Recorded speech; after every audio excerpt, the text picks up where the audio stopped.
বন্ধুরা, 2016 সালের romantic ট্রেজিক cinema Sanam তেরি কসম এখন নতুন করে আলোচনায়। 9 বছর পর 2025 সালে এটি রিলিজ হয়েছে এবং ইতিমধ্যেই বক্স অফিসে দুর্দান্ত পারফর্ম করছে। অনেকেই ভাবতে পারেন, একটা পুরনো সিনেমা আবার মুক্তি পেয়ে এত ভালো ব্যবসা করছে কীভাবে। এই ভিডিওতে আমরা জানাবো এই ছবির রিলিজ সাফল্যের পেছনের কারণ, বর্তমান কালেকশন এবং এটি কি ভারতের সবচেয়ে বড় রিলিজ গ্রোসার হতে পারবে কিনা। চলুন ভিডিওটি শুরু করা যাক। 2016 সালে যখন সানাম তেরি কসম মুক্তি পায় তখন এটি খুব বড় ব্যবসা করতে পারেনি।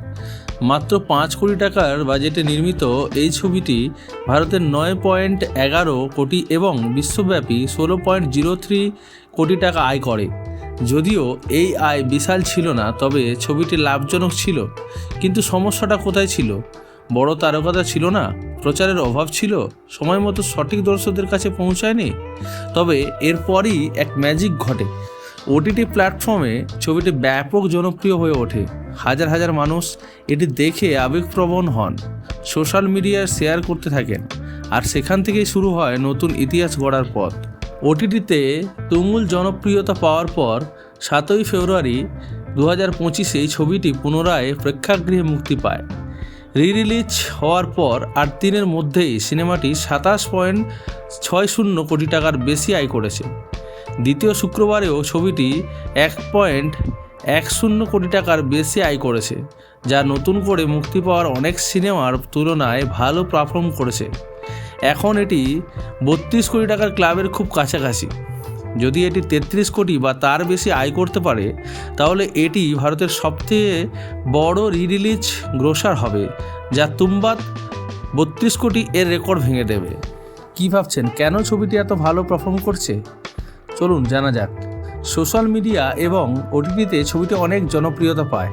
যখন রিলিজ ঘোষণা আসে তখন দর্শকরা এটি বড় পর্দার দেখার জন্য উদ্গ্রীব হয়ে ওঠেন। ফেব্রুয়ারিতে মুক্তি পাওয়ায় ছবিটি লাভ করেছে ভ্যালেন্টাইন্স ডে উইকের সুবিধা। এই সময় মানুষ রোমান্টিক সিনেমা বেশি দেখে, যা বক্স অফিস কালেকশনের বড় ভূমিকা রয়েছে। অনেকেই এই ছবির গল্প দেখে আবেগপ্রবণ হয়ে পড়েছিলেন। ইন্দর এবং শাহরুর হৃদয় বিদারক প্রেম কাহিনী মানুষ এখনও ভুলতে পারেনি। অনেক পুরনো দর্শক আবার নতুন করে ছবিটি উপভোগ করতে এসেছেন। টিকটক, ইনস্টাগ্রাম রিলস এবং ইউটিউব শর্টস এসব মাধ্যমে সিনেমাটিকে অনেক জনপ্রিয় সংলাপ ও গান ভাইরাল হয়েছে, যা দর্শকদের হলে টেনে এনেছে। সিনেমাটি যদি আগামী কয়েকদিন 5 কোটি বা তার বেশি আয় করে, তাহলে এটি ভারতের সবচেয়ে বড় রিলিজ গ্রোসার হয়ে যাবে। এছাড়া এই সাফল্য দেখে ভবিষ্যতে আরও পুরনো জনপ্রিয় সিনেমা রিলিজ হতে পারে। উদাহরণস্বরূপ, যদি কভি আলবিদা না কেহনা, জানে তু ইয়া জানে না বা কোনো পুরনো ক্লাসিক সিনেমা আবার মুক্তি পায়, তবে তারাও বড় ব্যবসা করতে পারে। বন্ধুরা, সানাম তেরি কসম প্রমাণ করে দিল ভালো গল্প কখনো পুরনো হয় না।